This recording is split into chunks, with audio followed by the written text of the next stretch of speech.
read the little slip that comes with it, follow that protocol. If it says 15 seconds, trust me, it's 15 seconds. It's not 3 or 30, it's 15. I mean, they've really done the research to say this is the quickest, best, most efficient way that this material will Yeah. work. Welcome to the Phil Klein Dental Podcast. We've all faced those deep cavity preparations where we know we're very close to the pulp, and it goes without saying we all want to avoid postoperative sensitivity, or even worse, a blow-up that results in an emergency endodontic procedure. So the question is, what can we do as clinicians to best protect the pulp and prevent endo complications? In this episode, we'll explore evidence-based strategies for pulp protection, discuss when and how to use liners, and break down adhesive dentistry protocols that can significantly reduce the risk of post-op sensitivity. We'll also briefly address the procedure known as the deep margin elevation. Joining us is Dr. Scott Coleman, a general dentist who has practiced in Houston, Texas for over 40 years. He's a graduate of UT Dental School in Houston. Dr. Coleman is a respected key opinion leader, sought-after speaker, and past president of the Academy of General Dentistry. Before we bring in our guest, I do want to say that if you're enjoying these episodes and want to support the show, please follow us on Apple Podcasts or Spotify. You'll be the first to know about our new releases, and our entire production team will really appreciate it. Dr. Coleman, it's a pleasure to have you on the show. Thanks, Dr. Klein. It's always a pleasure to be with you. Yeah, and again, we talked offline before this episode started, and I reminded you that we did a podcast in 2018 together. We have not done one since. But I think it was probably 20 episodes in when we did our episode, and now we're at almost 700 episodes. So you're still doing your thing, and I'm still doing my thing. There you go. And by the way, I want to tell our audience, Dr. Coleman has been practicing. He just celebrated his 41st year of private practice in Houston, Texas, which is amazing. And we'll definitely do a series of podcast episodes with Dr. Coleman to find out what his secret sauce is. How did he successfully continue to practice with such enthusiasm where he still does not want to retire? And he looks good to me. He looks pretty young. So I know you can't see him because this is audio only, but we'll cover that in a future program. So today we're going to be talking about pulpal protection, which is specific interest to me because I'm a retired endodontist. When it comes to restorative work, tell us the difference, before we get too deep into this, Dr. Coleman, between a base and a liner. Sure. Phil, I mean, I go back, and I'm sure you do too, way back when we were using metallic materials, amalgam, gold, things like that, which really transmitted a lot of thermal hot and cold readily, quickly. So we were really, concerned about protecting the pulp in any way we could. So way back when, I would put Dical and Copalite and things that obviously we don't even talk about anymore, just to try to help, protect that pulp from what we were fixing to invade it with. Over time, obviously, we've kind of gotten out of the metal world and more into the ceramic and plastic world. And so now bonding, right? I mean, we get in there and actually seal tubules up and do our best to stick stuff on there, and also to try to protect the pulp in a lot of different ways. And so liners and bases and all these terms have kind of been thrown out over the years. I kind of break it down because people ask me all the time. I'm like, I think they're pretty much synonymous. I mean, to a large extent. A base, really, way back when, we used it more to kind of fill undercuts in. I mean, things like that. If we really, needed that, or just a liner on our base on the floor. Liners were kind of like, hey, we're getting pretty close here. And, we're creating a little pulpitis. Maybe we want it to be reversible, not irreversible. And so we would, try to dab some stuff on, a little Band-Aid to some extent. And I agree. In the past, it was more of a semantic thing. Liner and base were used interchangeably. We heard it all the time. It had some sort of meaning, the word base, that was thicker. When you put a base down, back in the day, really far back when we graduated dental school, we used some sort of cement base because even under amalgams, we used a base. Oh, absolutely. For thermal protection. Right. So where are we now in today's modern dentistry when it comes to pulp protection? What are we talking about as far as the prevalence of using something to protect the pulp? Do we do this routinely, or do we only, what determines when we need to, let's use the word pulpal protection or Sure. or liner? Yeah. Sure. So, in today's world, I mean, 100% of it, or should be, is bonding, right? We're going in, we're sealing. You can do an immediate dent and seal. I mean, there's all these topics that we can wade off into, but really we try to seal and protect it. We don't want the exposure that we used to have. And so how can we seal it the best? And what materials can we use? And really, if you're doing a good bonding protocol, that should be really, pretty much all you need. I mean, unless you get super close or super thin, then you're going to want something that you get a good pulpal response to. You want to, something really basic. I mean, high pH that's going to stimulate some hopefully secondary dentin, things along those lines. But for the most part, I mean, if you're at a normal depth, you don't really need a liner or a base anymore. The bonding protocols that you use should really suffice. And we can get into what generation bonding are you using. There's a whole lecture on that. But really today, most people are into the universals, kind of into the spectrum, which is great. And as long as you're using the protocol appropriate for the material that you're using, it really should work well. But when you're looking for that extra protection, Dr. Coleman, when you feel like you're really close and you want to use a liner, what do you typically like to use in your practice? The liner that I use the most is one called TheraCal LC. It's a light cured version. There's a base that's kind of a dual cure, but I really like the light cured version. So when you're treating those deep cavity preps, what tells you clinically that it's time for a liner like TheraCal LC, where you need the help of in this case, a resin modified calcium silicate? Sure. Well, there's several things. One, just an old school guy like me, just the clinical appearance of it plays a big role. Two, obviously, I'm going to count on radiographs to see, how big the pulp chamber is or was, because you can get into areas, and you've seen it very well yourself. An older tooth, more atrophy, you can go further down in there without even getting close versus a younger tooth with big pulp chambers. You need to be, pretty careful when you get there. So really it's a combination of clinical experience. Am I seeing things that are telling me how close I am getting? And then radiographic, really how much room do I have to wiggle in? That's really a big part of it. I can't really determine clinically when I'm mowing through and, hey, the dental tubules are getting bigger because I'm getting closer. Certainly, I never clinically see that, but I can certainly see if the pulp is retreated and we have secondary dentin formation there, and I'm getting into something like that. That's pretty readily, obvious, and it's like, whoa, we're closer than what I probably feel comfortable with. And I am going to want to line something here. Okay, so when you decide you are closer, and there's leathery dentin there. A lot of KOLs are talking about leaving that leathery dentin alone. A lot of them are using the silver diamine fluoride stuff to remineralize that, and there's great evidence to show that that works. Do you put the liner on top of leathery dentin, or do you and just remove the infected dentin? So what are you actually looking for as the substrate for that liner? Yeah, you can do either. I've done it both. I don't have a problem, and this sounds crazy, but I don't have a problem if I do get a pulpal exposure. I mean, it's not the end of the world to me. I mean, a lot of people are like, oh my gosh, I've pulped it and now I've got to do it. No, I don't find that at all.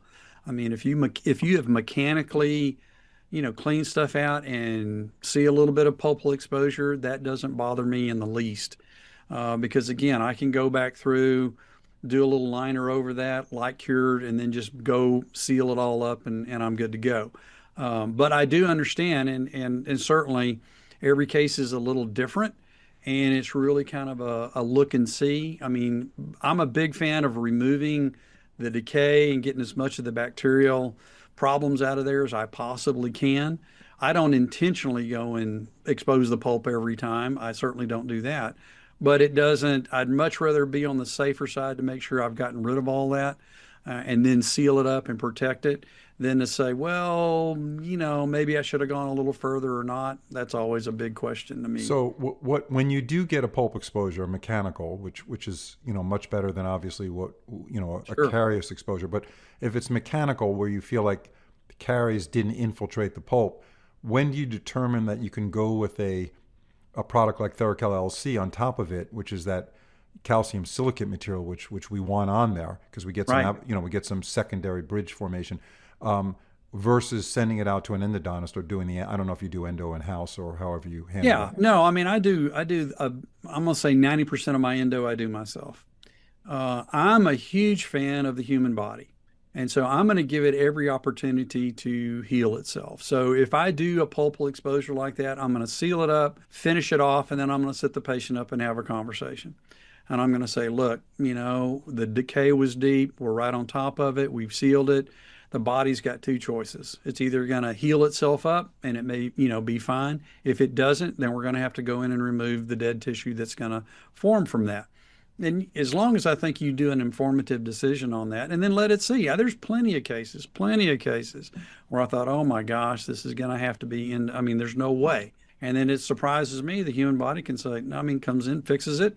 You take an x-ray and a year later, you see some dental, I mean, it just it repairs itself. Yeah. And so I'm a big fan of giving it every opportunity I can to do that. I'd much rather have that healthy blood flow, nutrition to the dentin than to go in and mummify it like we do when we end up doing a root canal. I mean, Yeah, so years ago, if you got a pulp exposure, you know what we used to learn in dental school. It was pretty much pulpotomy and then schedule for the endo.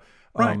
But you're getting good results with this liner on this, but you do need to control the bleeding when you do get an exposure, right? Oh yeah, right. And I'm not talking, yeah, I mean, there's a whole protocol that you need to go through. I mean, if you've exposed it enough where you get bleeding, then yes, you need to go through a situation to arrest the bleeding, stop that. You need it as dry. I mean, you're not going to go through and do bonding first and then do the Theracal LC. That's not the way the system's set up.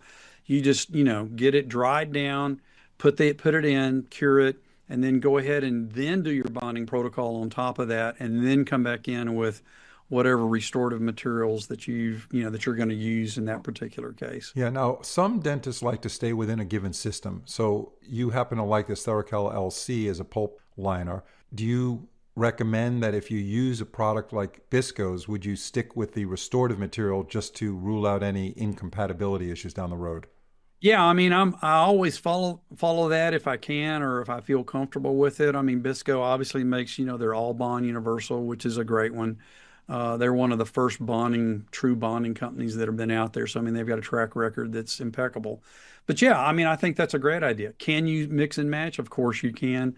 It used to be way back when that they were amides versus, I mean, different bonding systems, and you really couldn't cross them. Today, pretty much everybody's using the same kind of goo. I mean, a little bit, Right. tweak it a little bit. So you can mix and match if you want to, but I'm a big fan of if you're going, stick with that racehorse that you're on because they've already proven it in their labs that it's compatible.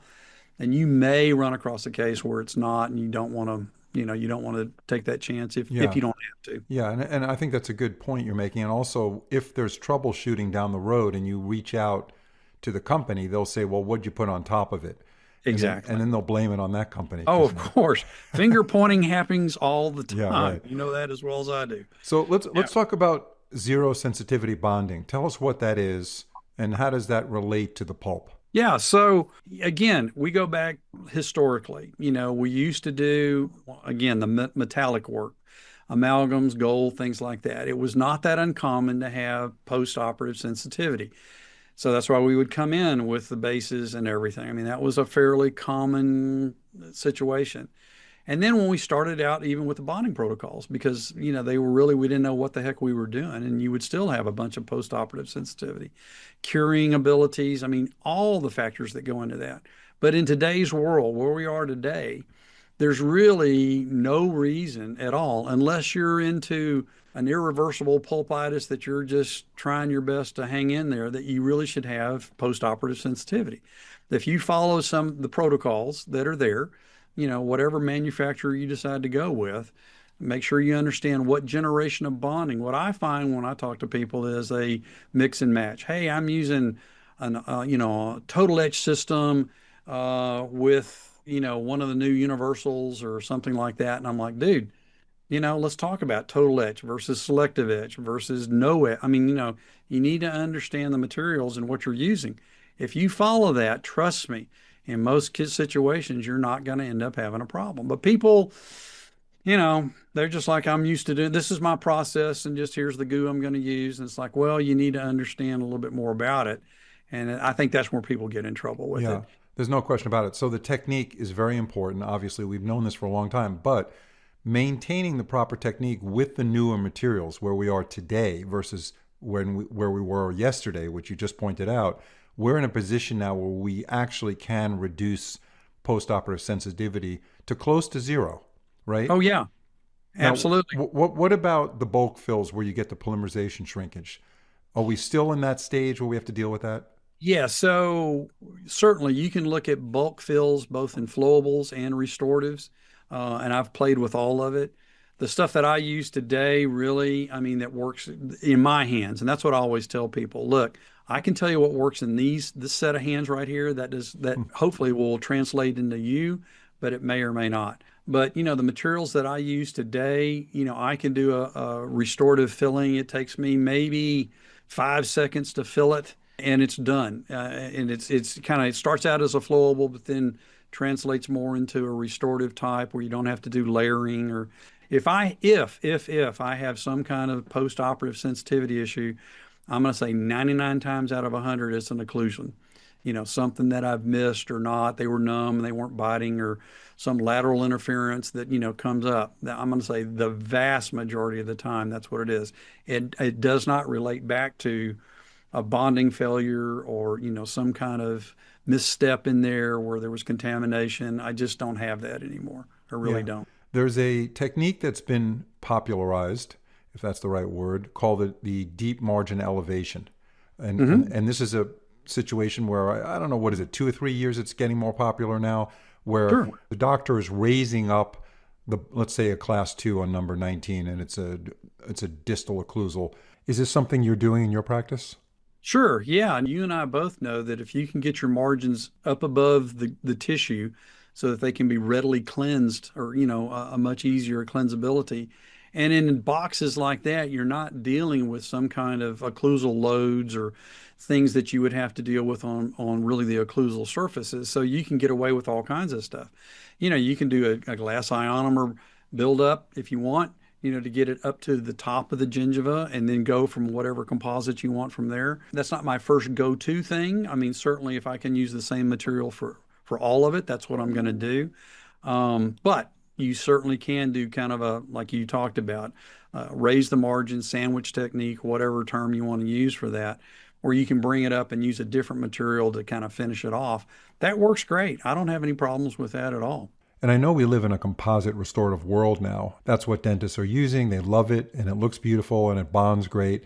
But glass ionomer still has a place in dentistry, like we just described, and I hope dentists are still using it. I assume they are. Well, yeah, they should be. In fact, I'll tell you, interesting comment. I mean, literally a patient I saw about 2 hours ago came in with a DO or, deep distal decay on a tooth number 3. And I had diagnosed it. She went to somebody else, did a filling, still was uncomfortable, went back, replaced it, came to me because it was still bothering her. And when you took the radiograph, you could see where the matrix band had kind of stopped because they couldn't get far enough down in the box. And the material had gone below that and squirted back out. So she had kind of like a little J hook of material, almost at the crustal height of the bone. I mean, that's how deep it was. And I was like, yeah, this is, the depth that they're trying to get and what the materials, the technique that they're trying to use here really is not appropriate for that situation. They were trying to make something work that just wasn't going to work in that particular application. So you can go back in with a lot of different ways to fix that. But yeah, glass ionomers are one. What did you do to fix that? Well, I haven't. I said what I would do in her particular case is we can take that out, dry it all up. I'm a big digital guy, so I would digitally scan it and mill out a restoration, even if it's just a little DO inlay that's gonna, make sure that the margin's gonna be great, because you're never gonna get, some kind Right. of in the mouth way of solving that with everything you're trying to accomplish. It's just not gonna happen. Yeah. There's one dentist in Brazil, Dr. Watanabe. He does what he calls an indirect direct composite, which means he calls it a direct indirect composite. And he does it on a silicone model, which sets up very quickly. So he doesn't even have to send it out to the lab. And he uses composite. And what he does is he does a deep margin elevation, then he scans it because now Yeah. the scanner could see everything. And Right. then he pours up a silicone model, which sets up very quickly, and then he sculpts this thing with direct composite, light cures it on the silicone model, and then he does what you just did. Instead of Yeah, milling it, he drops it in. right, right. And this thing, he has some beautiful cases like that. Takes Oh him. yeah, He says that it takes him 30 minutes total because he does so many of them. And one visit, and it's a crown. It's a composite crown.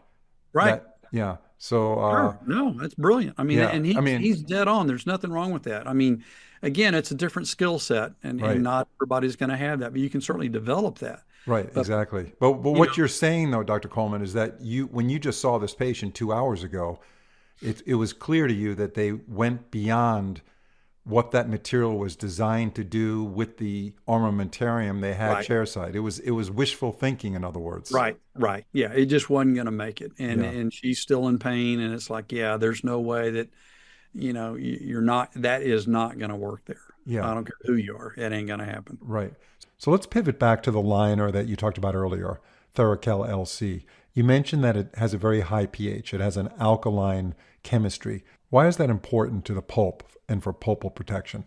Yeah, so the stuff I use, or this, the Theracal LC that we've talked about, has a pH of about 10, something in that range, which is really, really basic. And you would think, oh my gosh, that's got to be dramatically detrimental. Well, really, it's not. I mean, it is bactericidal. I mean, obviously, most bacteria can't make it in that, but the pulpal response to that, and as an endodontist, you would probably know even better than I, the pulpal response to that is just the opposite of what you would, what you would think. It stimulates, dentinal bridging. It stimulates all these things that a neutral pH, and certainly not an acidic pH, will do. Yeah, and that's like what Dical in our day Right. wanted to do. Exactly. Yeah. Right. Yeah, Yeah. Yeah. you put Dical right on top of the exposure, and you pray for a bridge to form in 3 months. Yeah. Right.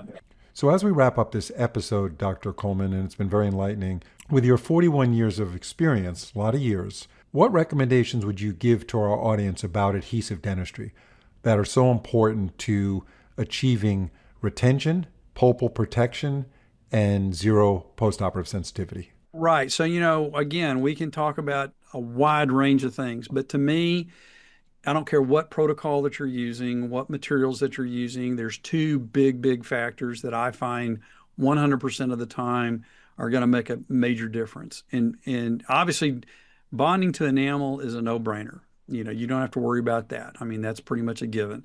But bonding to dentin is where the rubber meets the road.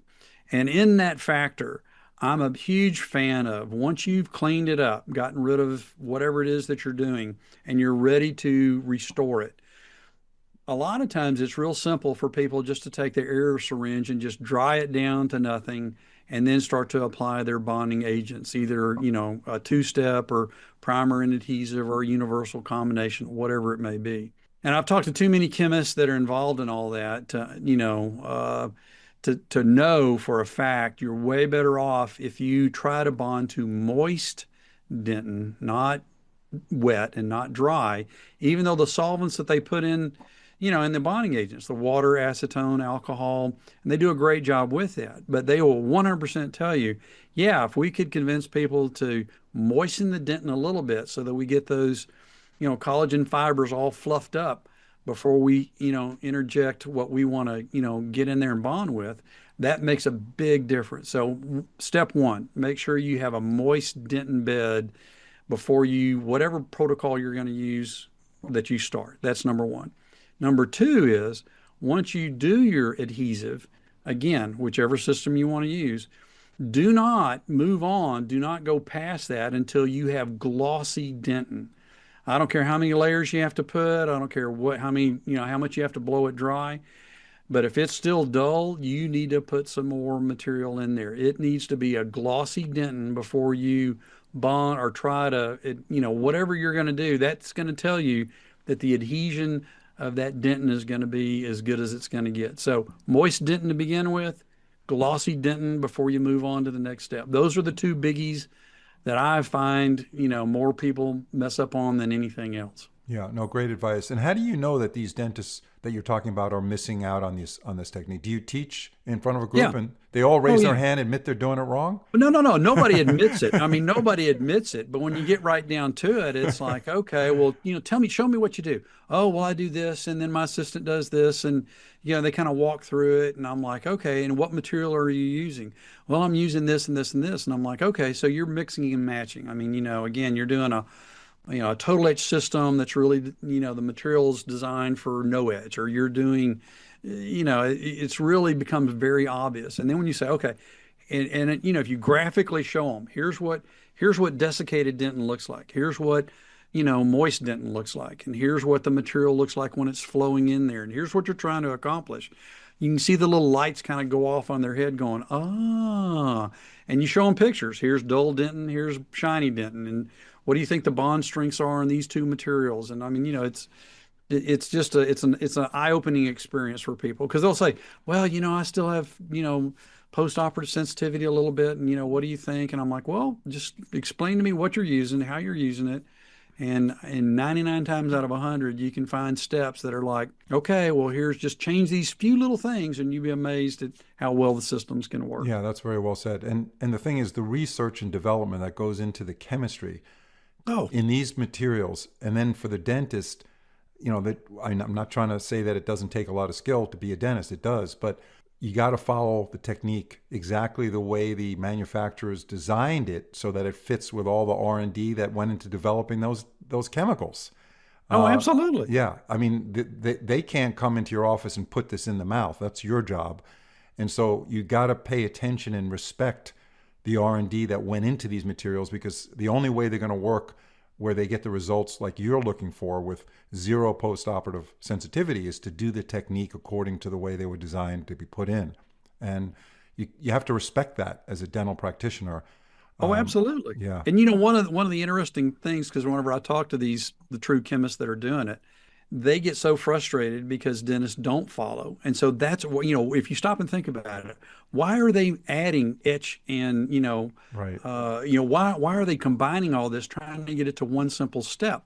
It's because they know that these dumb dentists out there are not Be careful. following, are not following what, hey, I'm the dumbest one of them all. I mean, are not following the protocols that they've come up with. So they're like, how can we dumb it? How can we dummy No, it you're totally correct. Totally. to make this to where right. that it's as foolproof as possible? Because we know, and I mean, I always tell people, hey, the manufacturers are not the evil empire. They're there to make money, granted, but they fully appreciate that if what they sell you doesn't work, you're not going to buy it anymore. Right. So they're going to work really, really hard to make sure that you're going to get the result that you want. And that's why they work, they do all that. So follow the instructions, read it, which nobody does. I got that. Read the little slip that comes with it. Follow that protocol. If it says 15 seconds, trust me, it's 15 seconds. It's not 3 or 30, it's 15. I mean, they've really done the research to say this is the quickest, best, most efficient way that this material will work. Yeah, and that's why you're practicing 41 years now, Dr. Coleman. You'll probably go another 20. And the reason is because you know that whatever you're doing in the operatory, you're giving the tooth the best odds of survival, and you sleep well at night and you enjoy that. And if someone comes back with post-operative sensitivity, then they were doomed to have a root canal anyway. Oh, right. It's right. not because you did the best you could, Right. and no one else is going to be able to do a technique any better. You're using the most advanced materials, and it is what it is. I mean, you can't save every tooth where they don't need a root canal, otherwise there'd be no endodontists out there. Right. And you'd have no endodontic files in your practice, right? Right. All right, well, No, listen. that's spot on, Phil. That's absolutely spot on. Yeah, we thank you for your insight. I mean, it's really important that people like you talk about this stuff. You've been doing this a while, and it holds a lot of weight to our listeners to hear someone who's been practicing 41 years, and that's why they listen to this podcast show, hopefully, and they'll continue to listen to it, and we thank our audience for that. Again, Dr. Coleman, many more years of good practice to you. We need to get you on future podcast episodes on other topics. And, Anytime, Phil. Yeah, really enjoyed it. Thank you so much. I always love it. Talk to you later.